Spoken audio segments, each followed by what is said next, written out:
Hello all you happy people. Street Rod 2, a racing game featuring classic cars from the 1930s through the early 1960s. I first played this game in the mid-90s, and then mainly because of a lack of choice, and I played it a lot.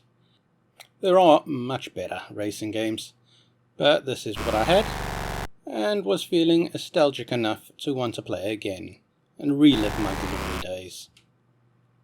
The basic gameplay is to bet on, take part in, and win races, and then using the winnings, upgrade your classic car. This was a second Street Rod game.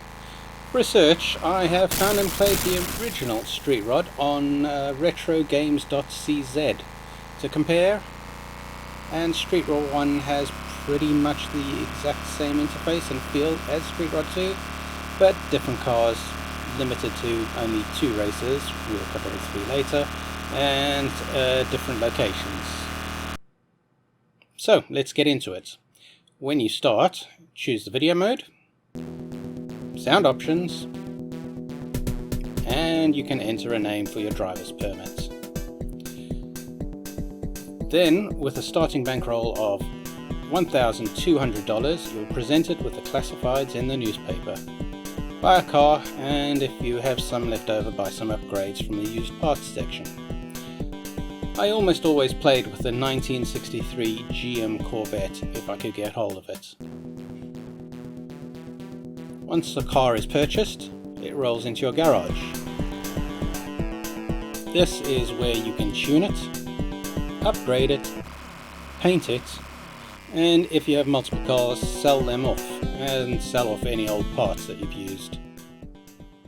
The first thing to do with any car is to tune the engine.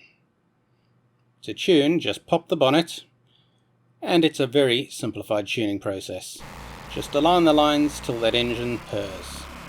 Here you can also change the intake manifold and change the carburetors or fuel injectors.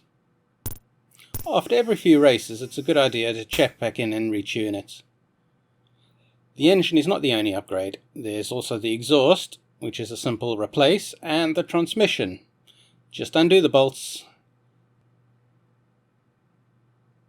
and tighten the new one in place. Now it's off to fill up.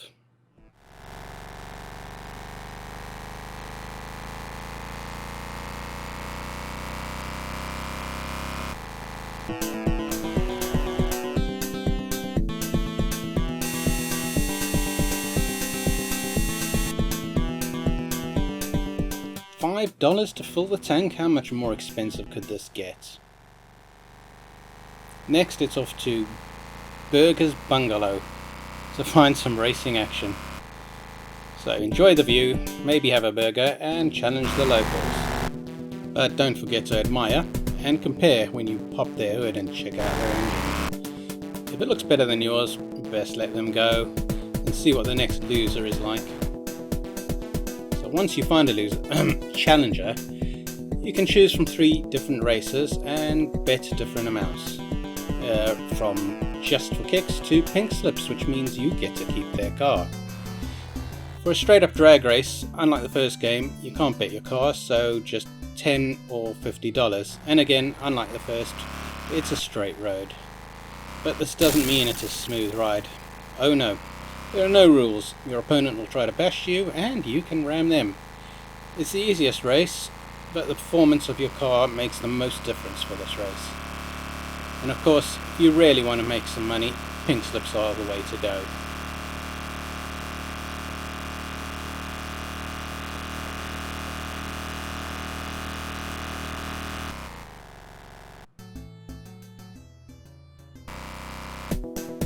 As you win cash, you can upgrade your car, so check out the classifieds. Here you can upgrade the engine, the intake manifold, the carburetors, the exhaust, transmission and tyres, all to give you that edge to race better opponents. I wish engines were actually this easy to work on. You just remove the bolts, select the new part and bolt it on.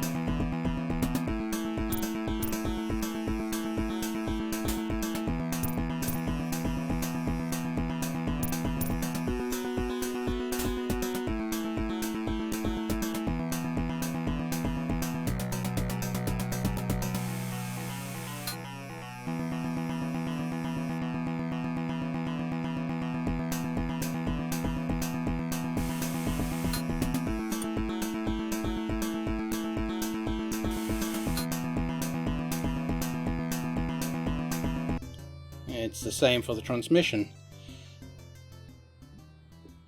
Buy a racing transmission from the paper.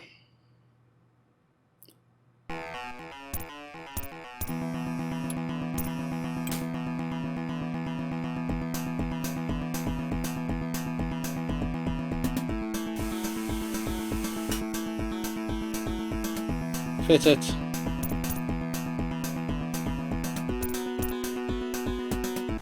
To win the game, you've got to shut down the king of the road before the summer's over. And he won't agree to race until you're good enough and your ride is bad enough. Get lots of experience in all types of races to get the king of the road interested. Occasionally, he'll cruise through the drive-in to let you know which race you gotta win next in order to challenge him. The king is really the best, so you'd better be ready before you challenge him. You've got to have a top performance car in prime condition with a high max speed, or forget it. So race, race, race, win lots of money, buy a hot car, and get in the best possible shape as possible. And why not? Why not play this game?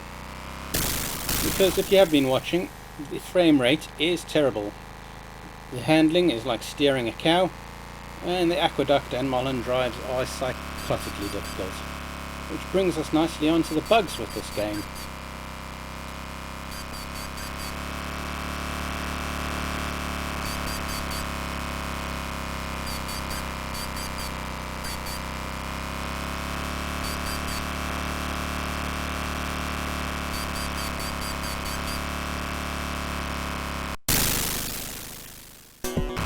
Every now and then, the waitress at Burger's Bungalow skates in to take an order. It's a great little atmospheric touch, except the mouse cursor disappears and the keyboard shortcuts don't work. You have to wait for this little bit of atmosphere to be over before you can start playing again. That's just a minor bug. The big one, the showstopper, is when you don't click on tune correctly. This little bolt appears from somewhere, works its way down the screen, and the whole game locks. Back in the day it was time to do a reboot. Control-Alt-Delete or hit the reset switch. It even locked my DOS box up, so I needed to kill the parent process. After the initial nostalgia, the bugs, the poor gameplay, and the grind started to get to me. I may be playing more, if only to challenge the king of the road at last, but with so many better old DOS games out there, it may take a while. So, thanks for watching. If you enjoyed the video, please give it a like and smash that subscribe bell. Till next time, laters.